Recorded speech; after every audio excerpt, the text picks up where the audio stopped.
Hello and welcome to another episode of Middle East Brokers, a podcast that addresses real-world affairs that real estate brokers, real estate agents, or real estate consultants deal with on the daily in their profession in the GCC region, Saudi Arabia, the UAE, Qatar, Kuwait, Bahrain, Oman, or the Middle East in general. The podcast welcomes a full spectrum of industry experts and stakeholders for their insights, tips, and views on the current state of affairs of the real estate industry in the Middle East.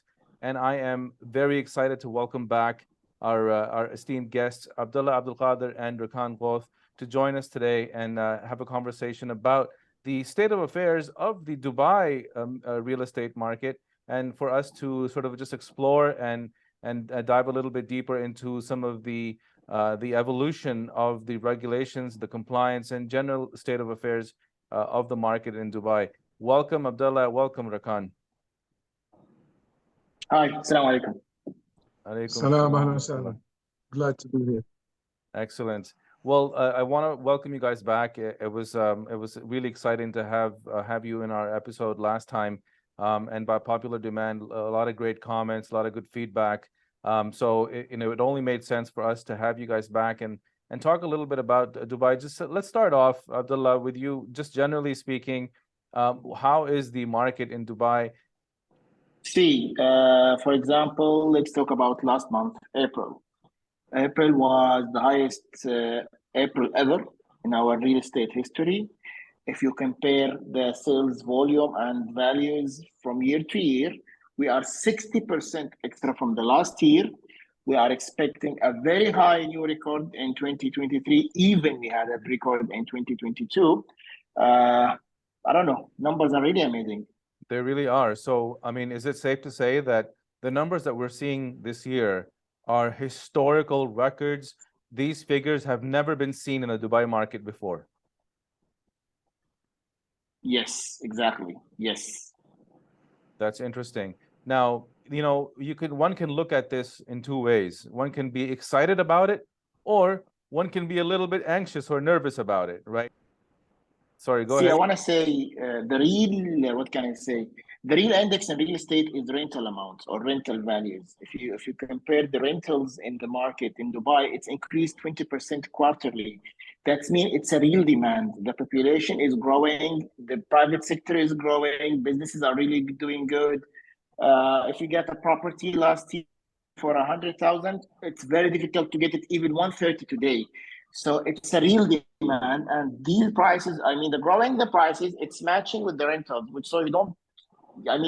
investors on these numbers, I don't think they are afraid of the increase on these prices. The investors are not afraid of increase of these prices because they feel like the return on their investments and the return on the equity they put in is secured. Yes, still high. And the numbers are showing exactly. that there's still more people coming into Dubai. Now, I mean, this is for those that want to know a little bit more. I mean, Dubai is essentially, a major destination for tourism, right? But at the same time, they're attracting businesses as well. What is causing this major influx of people coming into Dubai? What is driving? First of all, we did very big changes.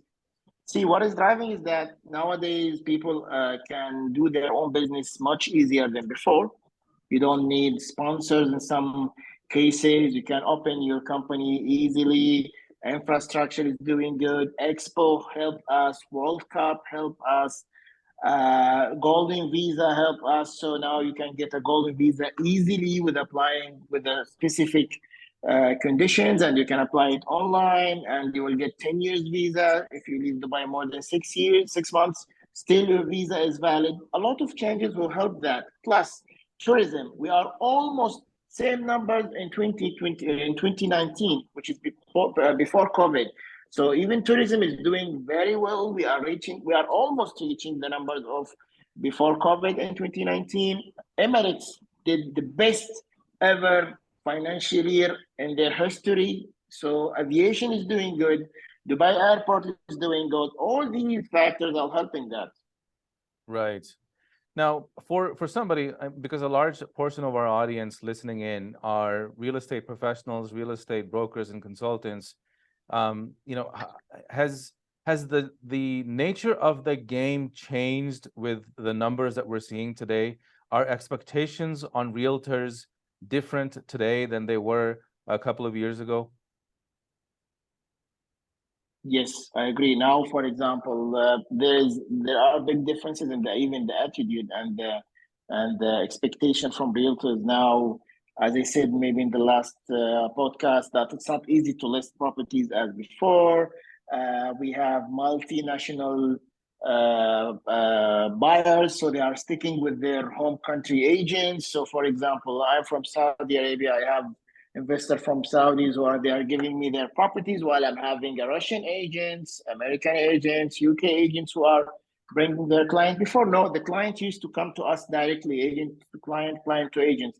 But nowadays, no, to be honest. For example, if I have 10 deals, we can say 7 out of 10 done through an agent, and three deals done directly with direct clients. So yes, the attitude is totally changed. They are more educated. The regulation is making it harder for non-registered agents or non-educated agents. So the answer is yes, I believe, yes. What can you give an example of how the regulations are putting more control in the way the real estate agents have to conduct their business? What happened last month example. Now, if you find a listing online on the portal, there is a QR code attached with every single listing. Any regular person or any regular lead or anyone who is visiting the portal, easily he can get his phone, scan the QR code, he will get the permit number, he will get the listing agent, he will get the asking price, he will get the details of a property in terms of the location, the size, etc.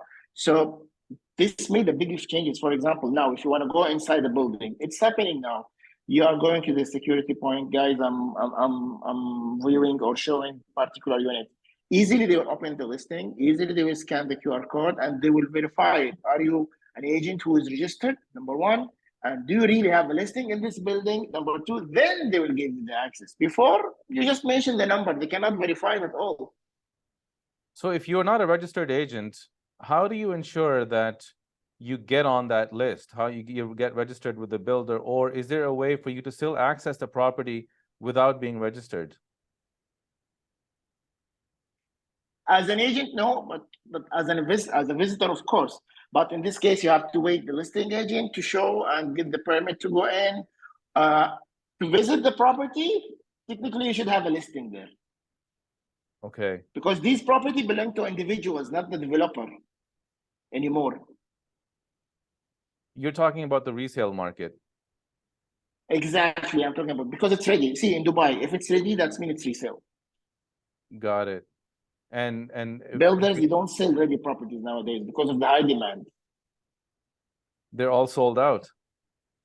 They are all sold out in few hours, literally. And you know what? We are having higher and higher features and prices. Last month, or not even last month, this week, we launched a Bugatti Residence, the first ever Bugatti Residence in the world. Starting price, 20 million dirhams, reaching to 750 million dirhams, the highest in value a penthouse in the world, which is around 44,000 square feet. Even the project itself, the brands, Dubai is putting itself in a different place in the world, to be honest. The Bugatti Residence, the highest, going up to 750 million dirhams for a 44,000 square foot unit. Now, and imagine it's in the 43rd floor, and you can bring your Bugatti to your home using a specific elevator. Of course, only in Dubai, right? It's only in Dubai. I agree. Yes. So now you mentioned earlier in the call that you've been dealing with the different nationality agents. They're sort of bringing in their own clients. Have you have you noticed that the level of professionalism is still maintained among the agents? Do you find that there's you mentioned the level of education is elevated as well. Do you find that the government regulations has sort of forced the agent to level up their professionalism? Exactly. I will tell you a small story. I'm an agent in Dubai since 12 years. Every year you have to do an exam.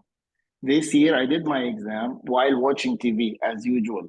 When I did my exam, I failed at the first attempt. Then I said, "What? Really?" So I switched off the TV. I put myself properly. I opened the exam, and I am almost, yeah. I mean, with one, if I did one more mistake, I could not pass it. That's mean they increased the level of the information. They increased the level of the exam. There are a lot of things myself I don't know about because I didn't take this course since I don't know 7 8 years. And Abdullah, you are outdated. Literally, I'm outdated. So I suffered to pass it. That's happened with me myself. That's mean what? That's mean they are pushing everybody to level up. Right.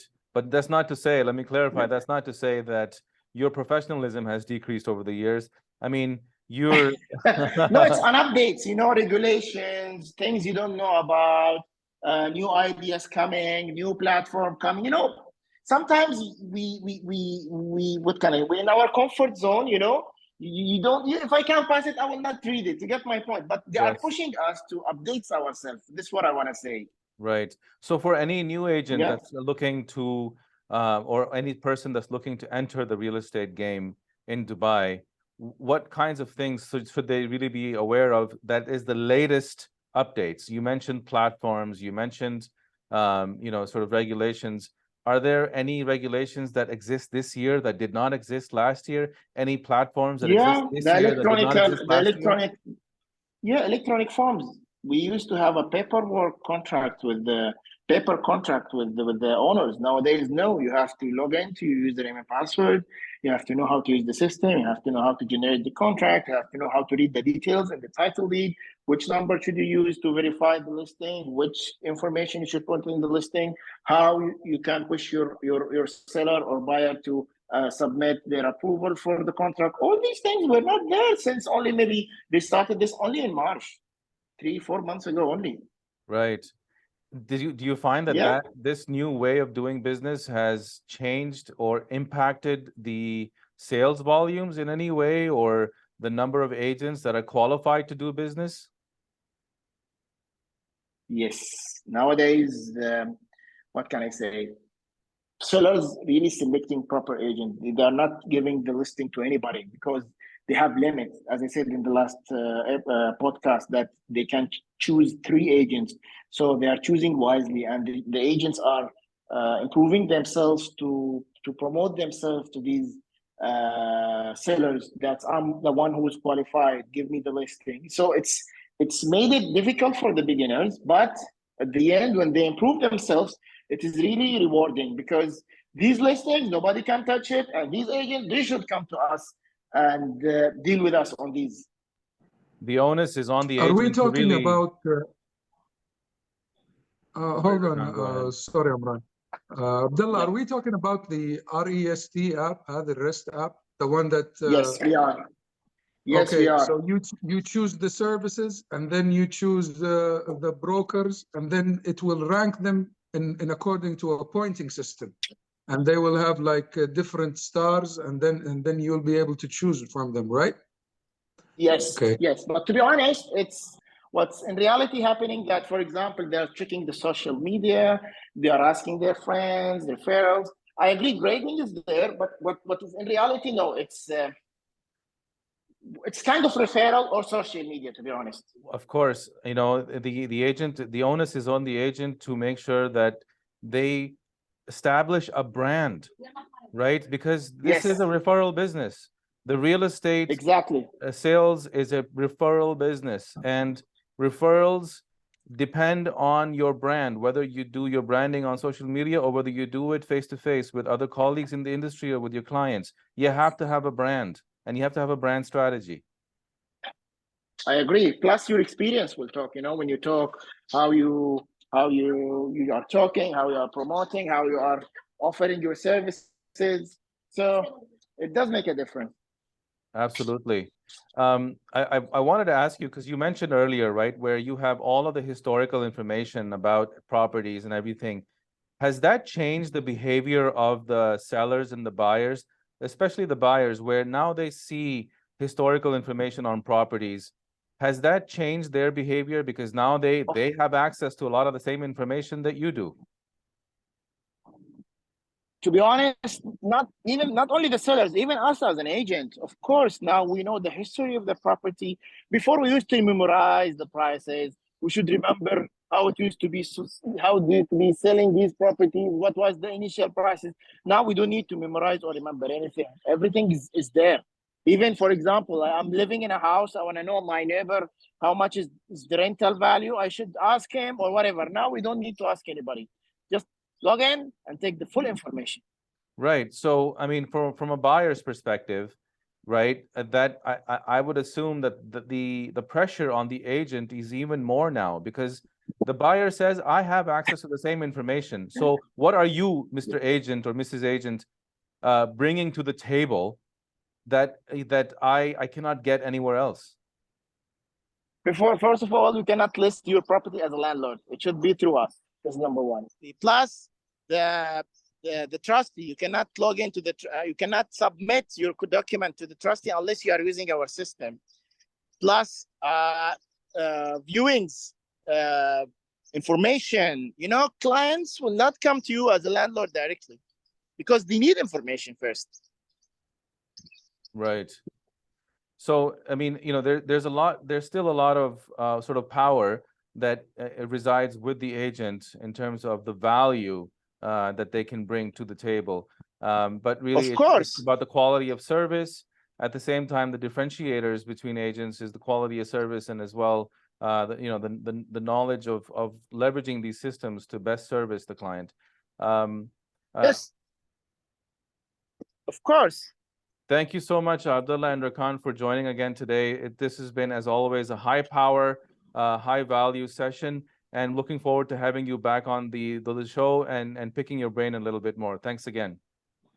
Inshallah. Assalamu alaikum. Alaikum assalam. For those of you that are listening, thanks for listening in. Thanks for tuning in. If you haven't already done so, please like, subscribe, follow, depending on the platform you're listening in on. And again, we appreciate you. Thanks for listening, and have yourselves an awesome rest of your day.